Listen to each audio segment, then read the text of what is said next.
Cyber સેલના DCP વિશાખા જૈનના જણાવ્યા અનુસાર ઠગોએ ફરિયાદીને આરટીઓના ઈ ચલણ અંગેનો મેસેજ મોકલી તેમાં એપીકે ફાઇલ ડાઉનલોડ કરાવી હતી। ફરિયાદીએ ફાઇલ ઇન્સ્ટોલ કરતા જ મોબાઈલ ફોન પર ઠગોનો કબજો થઈ ગયો હતો।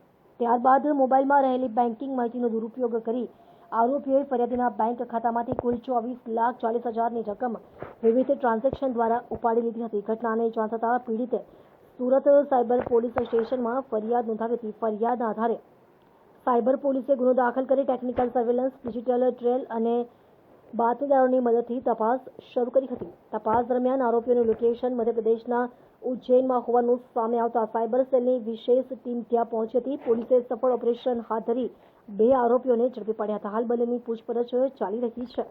પોલીસને આશા છે કે પૂછપરછ દરમિયાન આ ગેંગ દ્વારા અન્ય કેટલા લોકોને નિશાન બનાવવામાં આવ્યા છે તેમજ ઠગાઈની રકમ ક્યાં ટ્રાન્સફર કરવામાં આવી તે અંગે મહત્વની વિગતો બહાર આવશે। साइबर पुलिस ने एक एपीके फाइल जो है आरोपी गिरफ्तार किया है। શું છે પૂરા મામલો? એક 24,40,000 રૂપિયાની એપીકે ફાઇલની ફ્રોડ સાયબર પોલીસ સ્ટેશનમાં દાખલ કરવામાં આવેલ હતી। એમાં ટેકનિકલ વર્કઆઉટ કરીને ખબર પડી કે જે અકાઉન્ટમાં યુકો બેંકનું અકાઉન્ટ હતું જેમાં પૈસા ટ્રાન્સફર કરવામાં આવેલ હતું તો એ અકાઉન્ટ હોલ્ડર છે એ ઉજ્જૈનનું હતું।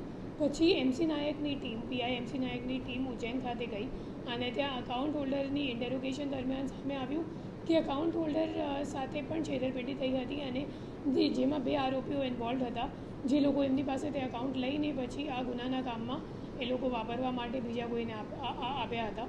તો પછી એ બંને આરોપીઓને એ લોકોએ ઉજ્જૈન ખાતેથી વર્કઆઉટ કરીને લઈને આવ્યા છે। ટેકનિકલ અને હ્યુમન ઇન્ટેલિજન્સથી આખું વર્કઆઉટ કરવામાં આવ્યું હતું।